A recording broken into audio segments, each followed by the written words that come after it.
to make up for my sadness, but he can't.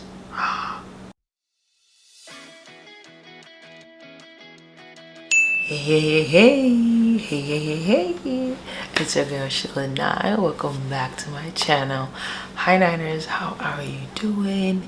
If you are new to my channel, welcome.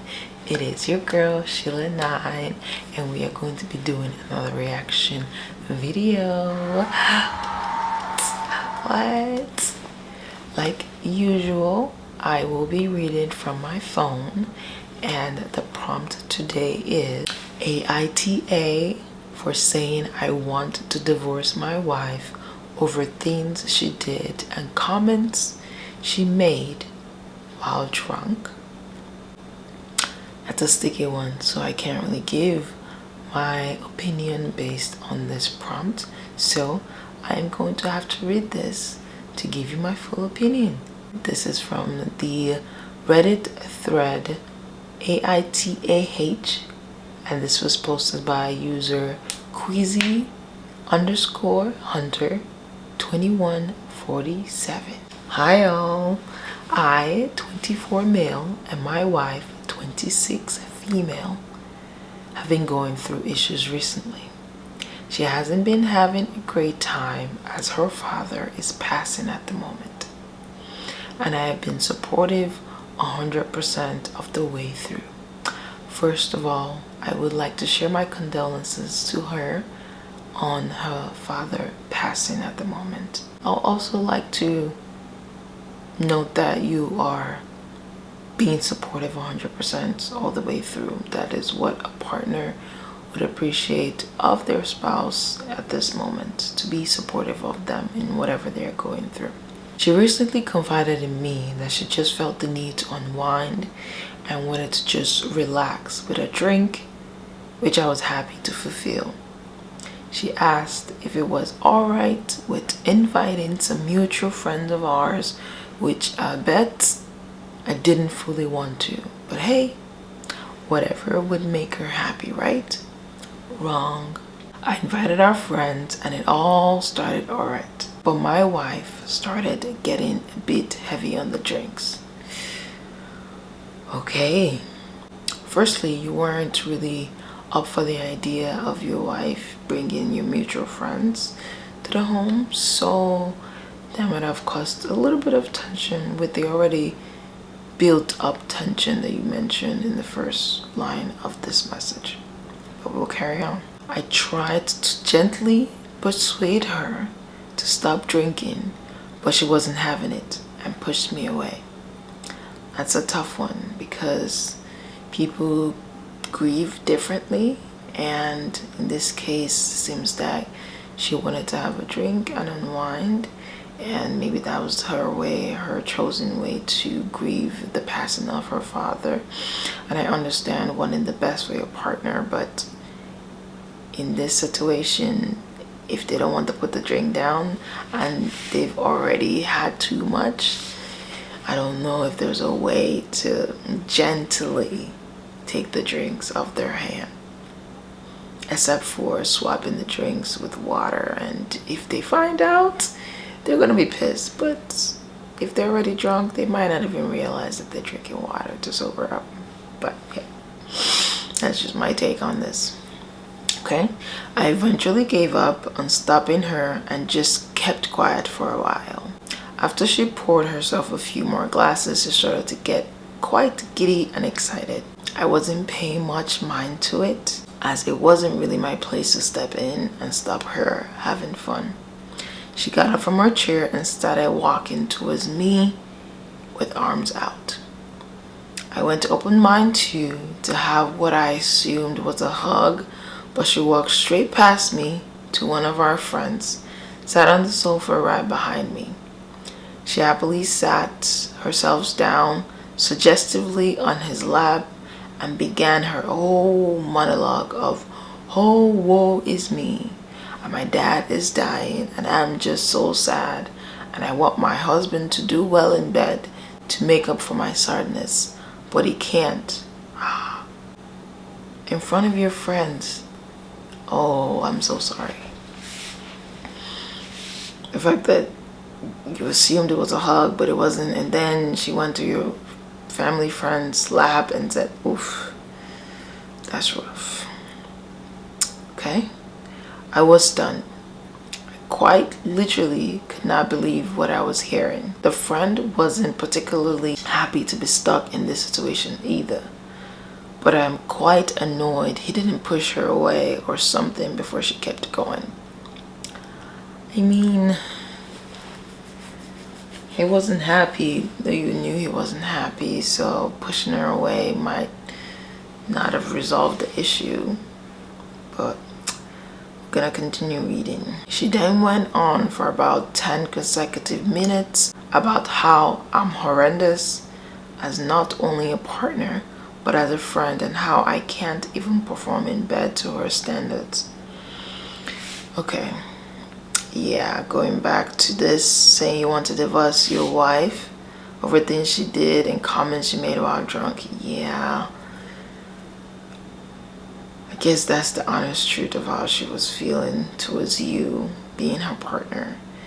She didn't think that you were a good friend or even a good husband to satisfy her needs.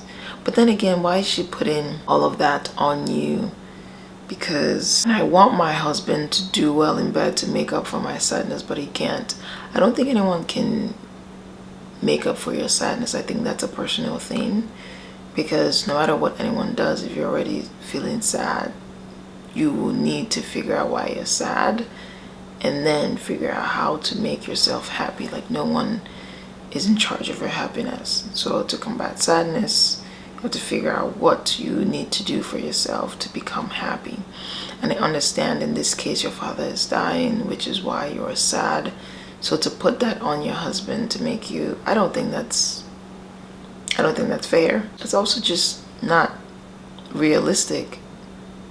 I guess, when you talk about being intimate with your partner and you feel like that should release some tension, and but I still, at the same time, I didn't want her to keep going, as I knew I had some issues to do with before, and she was probably just speaking her mind. Like I said, she was drunk, so she was probably being honest.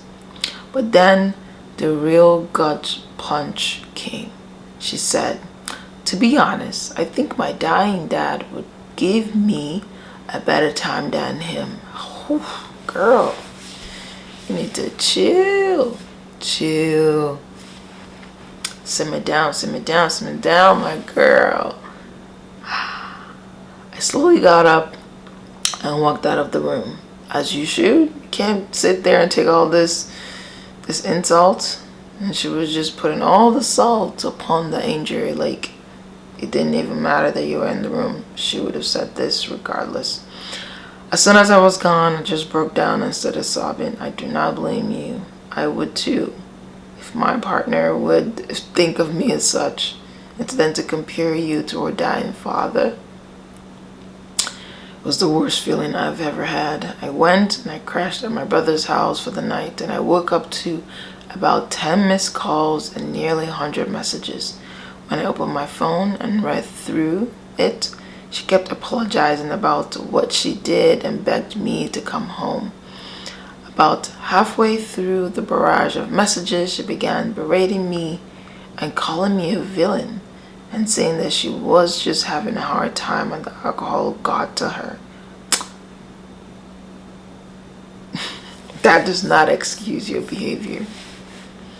Yes, you can have a hard time. Yes, you can be drunk, but that does not excuse the behavior that was as a result of your indulgence in alcohol. Nope. She now wants to make you the villain. It's like, yeah, she started off apologizing, but because she didn't get any response and her brain was spiraling, she began to make you the villain in her story. Not cool. I went home and walked past my wife to get the rest of my things that I hadn't brought to my brother's, and I told her I wanted a divorce. She started bawling her eyes out and begged me not to, and started promising she'd be better and how she would never betray me or our love like that again. There's no guarantee that she's not going to do that again. Because, yes, she's sad, granted, that's valid. Yes, she was drunk, valid, granted. But I honestly can say she feels that way about you regardless of whether she was sad or not. So this might have just been a way, an excuse to just say how she truly felt about you. So I don't blame you. I wanted to stay and believe her, but the words from the night before stung badly and reminded me why I left in the first place. I kept packing and left. And now that I am sat down with time to reflect, I wonder if I am the a-hole or if I took it too far. I think all of this is valid as far as you wanted a divorce based on what she had said the night before. I just want to urge you to maybe look into couples therapy before proceeding to the divorce. You're not the a-hole for wanting it, but I think that having that couples counseling might be beneficial in this situation, so that your wife will be able to say her piece and maybe work towards rectifying the relationship thus far, which, to answer your question, you aren't, in my opinion. But we're gonna go into the comments. Let's see what people have to say. The first one says, not the a-hole, drunk or not, she said that stuff publicly. Friends are not going to be talking about her and you, and she couldn't tell you any of that stuff. There's no recovering from that. This was what I was looking for, the words I was looking for earlier. Drunk words equal sober thoughts. She said it publicly, and now she has to own it. And you talking about her dying dad like that. Yeah, ew. I don't know why I didn't clock that, but ew. Yeah, that's a bit nasty. Yeah, very, very nasty. Let's not do that. Disgusting indeed. The mask slipped and the monster's face appeared. It's clear that she has no true respect for her own husband, doesn't see him as an equal, and is willing to cheat on a whim. And not only does she accuse him of being the villain, she later says she would never betray OP after literally doing nothing but exactly that. That's almost worthy of blocking and deleting her number even before the divorce is finalized. This is a new comment. I'm almost 2 years sober and I've said some incredible, stupid, and hurtful things while I was wasted. I'm not even a mean drunk. The biggest regrets are one I didn't even mean. It held no weight and were said impulsively. I pray for forgiveness from God. I know I will never be forgiven by those I've hurt. I've had to come to accept that and own my stuff. Never have I had a sober thought that if I said out loud, it would do that kind of damage. That's another perspective. Yeah, it's like they're owning up to it, and they're well aware that the things that they said were hurtful. And I don't even know if your wife acknowledges that what she said was hurtful to you, because to her she's like she's not going to betray you, but she did already betray you, and she did it publicly. And like this comment said, now your friends are going to be talking about this. Like, this is not something that will be swept under the rug. So if you decide that you want to continue this relationship, and like I suggested, counseling, couples therapy, it might be beneficial. Honestly, it might be, but that's something that you do have to come to terms with, because it's going to be a big elephant within your friend group. With that, I've been your girl, Sheila 9, And yeah, do not forget to subscribe. Do not forget to like this video, hit the notification bell so you know when next I do upload, and I will see you in my next one.